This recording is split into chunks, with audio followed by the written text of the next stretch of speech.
Audio ఒకటి వినిపిస్తాను. ఈ ఆడియో విన్న తర్వాత మన ఇద్దరం డిస్కస్ చేద్దాం. సరిగ్గా నెల రోజుల క్రితం విజయసాయిరెడ్డి గారు ఒక ప్రెస్ మీట్లో మాట్లాడినటువంటి మాటను నేను వినిపిస్తాను. ఒక్కసారి వినండి ప్లీజ్ దయచేసి. తెలియదు, నాకు ఎవ్వరూ చెప్పలేదు. ముఖ్యంగా అరబిందో విషయంలో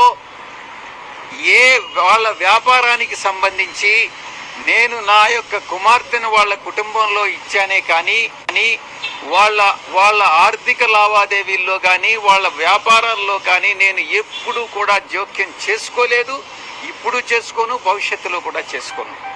ఎటువంటి సంబంధాలు లేవు. సామాజిక మా యొక్క కుటుంబం వాళ్ళ కుటుంబం, నా కుమార్తె వాళ్ళకి మ్యారేజ్ చేసుకున్నదే కానీ ఎటువంటి ఆర్థిక సంబంధాలు లేవు అన్నటువంటి విషయాన్ని స్పష్టంగా చెప్పాను. సో ఈయన ఏమంటున్నారంటే ఎలాంటి ఆర్థిక సంబంధాలు అరబిందోతో లేవని నెల రోజుల క్రితం ఆయన సీపోర్ట్ వాటాలకు సంబంధించినటువంటి వ్యవహారం ఏదైతే ఉందో ఆ విచారణకు హాజరైన సందర్భంలో మాట్లాడాడు. అదే నిన్న ఆయన విచారణకు వచ్చారనమాట. విచారణకు వచ్చినటువంటి సందర్భంలో ఆయన నిన్న కొన్ని వ్యాఖ్యలు చేశారు. అవి ఒక్కసారి విందాం, దీన్ని బట్టి మీరు డిస్కస్ చేద్దాం అని ఒకసారి. వాస్తవమేనన్నటువంటి విషయాన్ని నేను చెప్పాను. జగన్ హయాంలో ఒక్క నిమిషం అదే ఒక్కసారి. సో నిన్న ఆయన మాట్లాడింది ఒక్కసారి కానీ మనం కానీ చూస్తే వాస్తవాలు మనకు తెలుస్తాయి.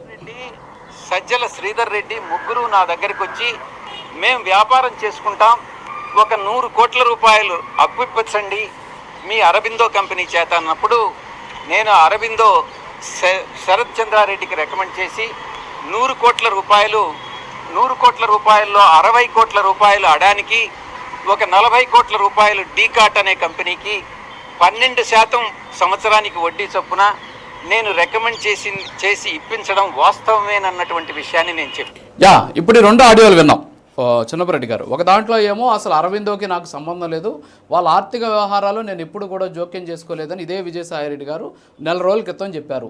నిన్న 100 కోట్ల రూపాయలను నేను తీసుకొచ్చి వీళ్ళకి 12% ఇంట్రెస్ట్తో అదే అరబిందో కంపెనీకి సంబంధించినటువంటి శరత్ చంద్రారెడ్డికి చెప్పి ఇప్పించాను అని చెప్పారు. ఏంటి అసలు అంటే విజయసాయిరెడ్డి మాటలు నమ్మొచ్చా? ఒకే అంశాన్ని విడివిడిగా చెప్పినటువంటి పరిస్థితి. సో చిన్నపరెడ్డి గారు ఏమంటారు? సార్, ప్యానల్ సభ్యులకు అలాగే ప్రైమ్ 9 వీక్షకులందరూ కూడా నమస్కారం సార్.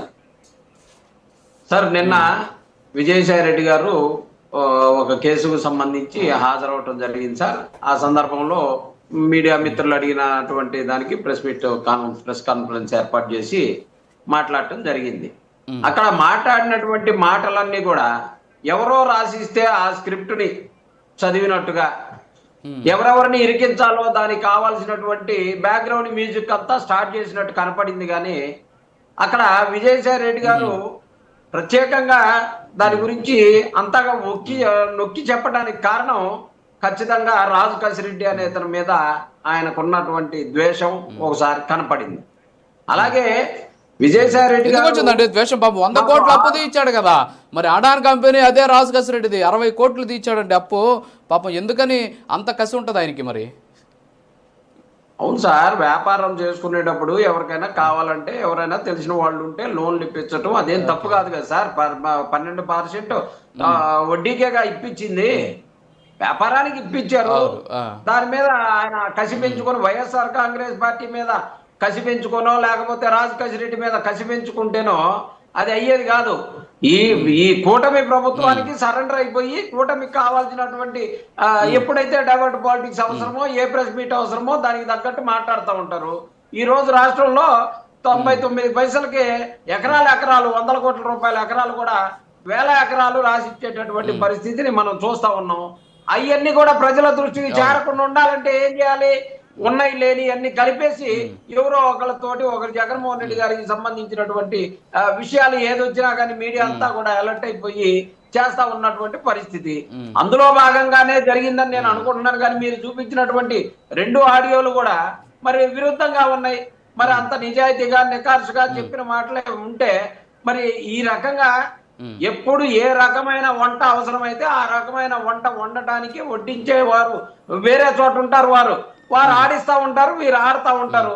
ఎంత లాభండైనా సరే వీళ్ళు మెలిదీసి ఖచ్చితంగా వాళ్ళకి కావాల్సినటువంటి విల్లుగా వాడుకోవడంలో సిద్ధహస్తులైనటువంటి కూటమి పెద్దలు ఉన్నారు. అందులో భాగంగానే ఇది జరిగిందని భావిస్తా ఉన్నాం. కానీ ఇందులో వైఎస్ఆర్ కాంగ్రెస్ పార్టీ ఎట్టి పరిస్థితుల్లో కూడా ఏ తప్పు చేయలేదు. 14 డిస్టిలరీలకి అంతకు ముందు ఇచ్చినటువంటి పర్మిషన్లు ఉన్నాయి, కానీ వైఎస్ఆర్ కాంగ్రెస్ పార్టీ వచ్చినాక ఒక్క లిక్కర్ డిస్టిలరీకి కూడా పర్మిషన్ ఇవ్వనటువంటి పరిస్థితిని మనం చూసుకోవచ్చు. వైఎస్ఆర్ కాంగ్రెస్ పార్టీ అంటే అడాన్ ఇండస్ట్రీస్ కి 4,000 కోట్ల వర్క్ ఆర్డర్ ఇచ్చారు మీరు 4.5 సంవత్సరాల్లో. అది వైట్ పేపర్లో ఉంది, మీరు కూడా వెబ్సైట్లోకి వెళ్ళి చూడొచ్చు. మరి మీరేం కొత్త వాటికి ఇవ్వలేదు అంటున్నారు. మరి అడాన్ అనేది రాజు కసిరెడ్డి, మిథున్ రెడ్డి, సజ్జల శ్రీధర్ రెడ్డి ఆధ్వర్యంలో నడిచిందని చెప్పేసి విజయసాయి రెడ్డి గారు చెప్తున్నారు. అన్నీ కూడా మనకు పబ్లిక్ డొమైన్లో కనిపిస్తున్నాయి మీరు చిన్నపరెడ్డి గారు. సో మీరేదో వచ్చేసి ఐ మీన్ మీకెవరో చెప్తున్నారు, మీరు ఇక్కడికి వచ్చి వడ్డించడం కాదు, వాస్తవాలు కనిపిస్తున్నాయి. దాని గురించి మాట్లాడండి. ఏం వాస్తవాలు కనపడుతున్నాయి సార్? ఆయన చెప్పాడు కదా 12% వడ్డీకి 12% వడ్డీకి ఇప్పించాలని చెప్తా ఉన్నాడు కదా సార్ ఆయన.